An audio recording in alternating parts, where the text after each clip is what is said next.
Greetings and welcome to this, the 5th episode of the Lingering Nightmares video game devlog. This week we'll show you our progress with visual feedback for burning torches, as well as a new database to register the entry and exit of items in specific areas, and their integration with our quest mechanics and objectives. All this coming up next.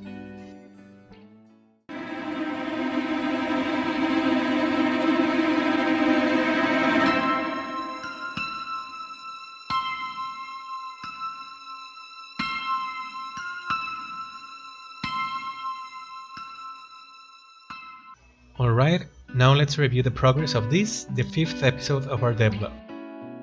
We passed the month with this devlog, and time passes quickly when you're in a hurry trying to make these mechanics work, but this week we also had an interesting progress. Now, let's show you... Oh, and I'm also going to try to make these videos shorter, because unfortunately I tend to extend them a lot.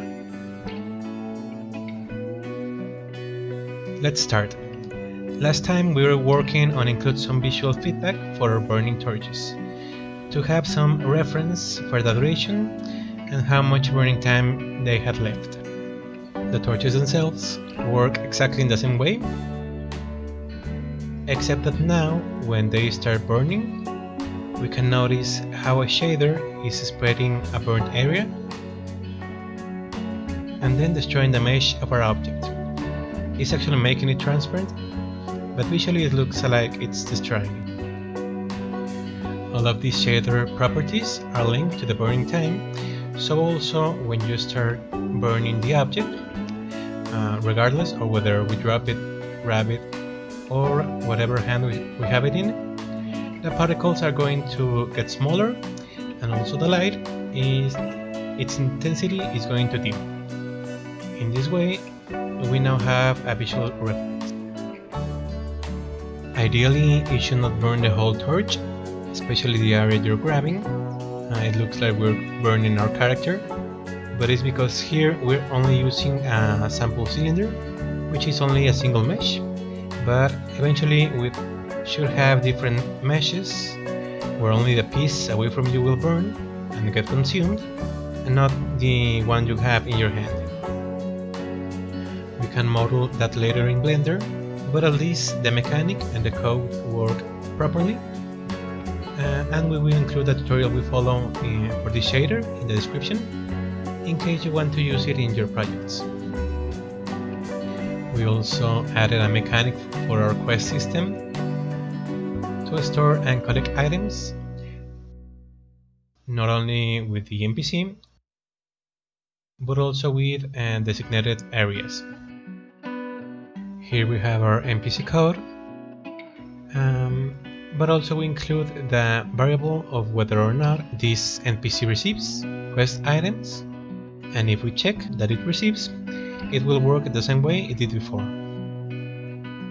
Here we run into the problem where it tells us that we need a square to open the door, so we talk to an NPC that gives us the quest and tells us that he can give us a square, but we need to bring him the 2 rocks and 2 cylinders. And if you bring the 2 rocks and the 2 cylinders in any combination, and in any hand, it doesn't matter, the moment you talk to him, he detects if you have any quest items in any hand, then gives you a visual feedback, he thanks you, and if you talk to him again, the conversation returns because the quest is not yet completed, and he's still waiting. Then we have to bring him the remaining items, no matter the combination. He reacts again with the feedback, and the moment he thanks you, you get your reward, if there is a reward item in the quest. And if you talk to him again, he reaches the final state of the conversation, where he only thanks you for having completed the quest, says he hopes you enjoy the square, and we already have the key to open the door, because the door has this square registered as a key. Since there are no more doors that need that key, the cube is destroyed, and this door remains open. This is how it worked previously, but now we also include the option that the NPC does not collect the items. For example, if an NPC gives you a quest like, hey, I need you to get 2 rocks and 2 cylinders and deposit them in the box, the NPC is going to be the one to assign you the quest. But if you bring the items in the same way we did before with the NPC, he's no longer going to react to the items, because the quest is not to bring them to him, but to deposit them in the box. So the moment we drop them in the box, here we can see that the box code stores 1 item, and the moment we drop the other, it registers the other one. Since this code has a reference to the quest giver, to whatever gives us the quest, which in this case is the NPC, but it doesn't have to be an NPC, can be any object with the quest giver code. Could be a signpost or any object that can give us a quest. It notifies of the items in its trigger area, and if they are quest items, then the quest will update the remaining amount as if we had delivered them to the NPC. This collection code will update the status of the quest based on the items it detects. Let's see a little clearer how it works. I activate the quest again, and here if we carry the items, in the console we see that nothing happens. But if we drop them in the basket or in the box, the code stores an item, and the moment it detects the second rock, updates the quest, which is not yet completed because there are 2 objectives, but that one goal has been fulfilled, and there are 2 items in the box. We can now bring more rocks. If for some reason we want to take more than necessary, it will store them, but since the goal has already been fulfilled, it will not change the state of the quest. We will continue to increase the number of rocks, but the goal will remain the same. But if we remove rocks, the moment there are less than the 2 required for the goal, the state of the quest will change, the objective will no longer be completed, the mission in general will remain unfulfilled, and we can see only 1 item stored. Here again we meet the goal, so we can update in real time the status of the quest, and the conversation with the NPC will also change depending on this state. Here it's still waiting because the quest itself hasn't been completed, but if we deposit the remaining items, which are the 2 cylinders, the moment we deposit these 2,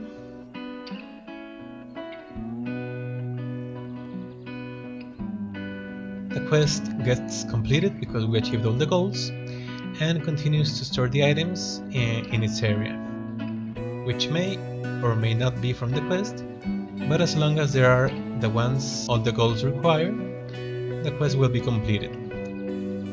If we talk to the NPC, ideally he will give us the reward, but if we still remove one of the quest items, it automatically updates that the objectives are no longer fulfilled and the quest is no longer complete. And here the NPC is still waiting. We're going to leave it as completed and now talk to him. We can see that the quest completed, and the moment we talk to him, he thanks us, gives us our square, and the conversation changes to the final state.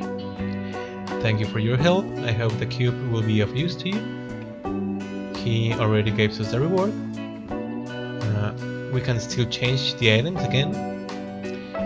We can even remove the quest items, but since he already gave us the reward, the state of the NPC will no longer change. Regardless, the quest is already completed, we already have what we needed, and the remaining items are now irrelevant.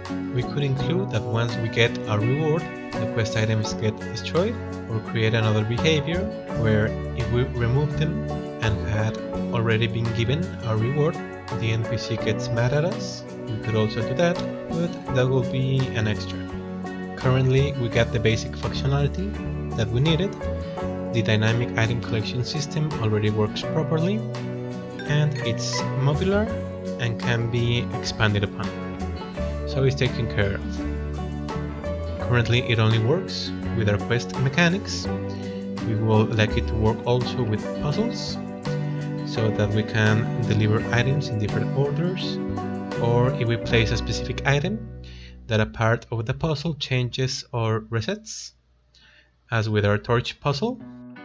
And also it is necessary to incorporate basic interactions that can be if we hit this area with a projectile, like a rock, that a light turns on or a door opens.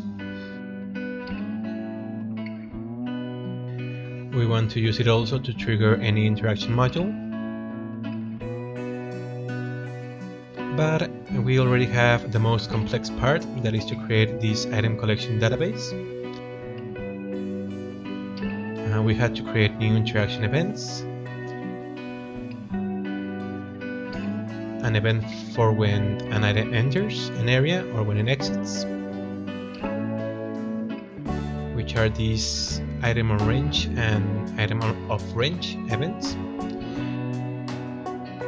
and also when an item is destroyed, because if you grab an item inside this trigger area, it doesn't register it as on trigger exit, but as it was destroyed but never left the area. So we had to create those new events and subscribe our item collection code to these events, so that depending on the scenario, here we have the quest, notifies our active quest.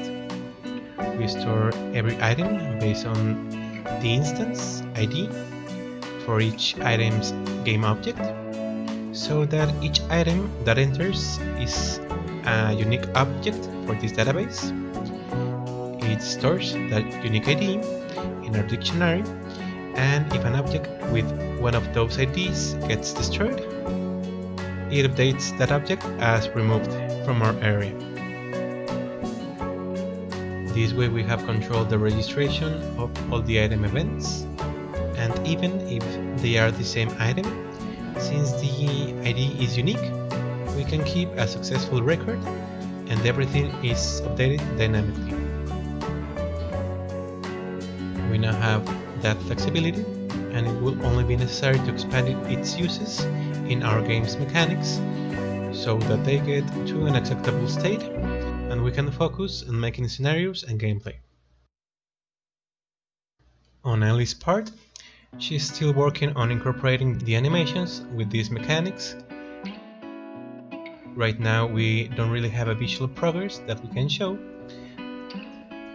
Almost everything is in code, so this will be the progress we'll be showing for the moment. We'll be working next week. Hopefully I can promise this for the last time. In the last details to tune mechanics, and hope that by the end of the month, instead of doing only code, return a little to design, something a little bit more visual pleasing, like creating scenarios, modeling, and things that can be a little bit more interesting to watch. We thank you very much for staying until the end of the video. Again, all the tutorials that we use will be included in the description. And if you like the content and will be interested in tracking our progress, consider subscribing and giving this video a like. We will appreciate it very much. And that will be all for our part.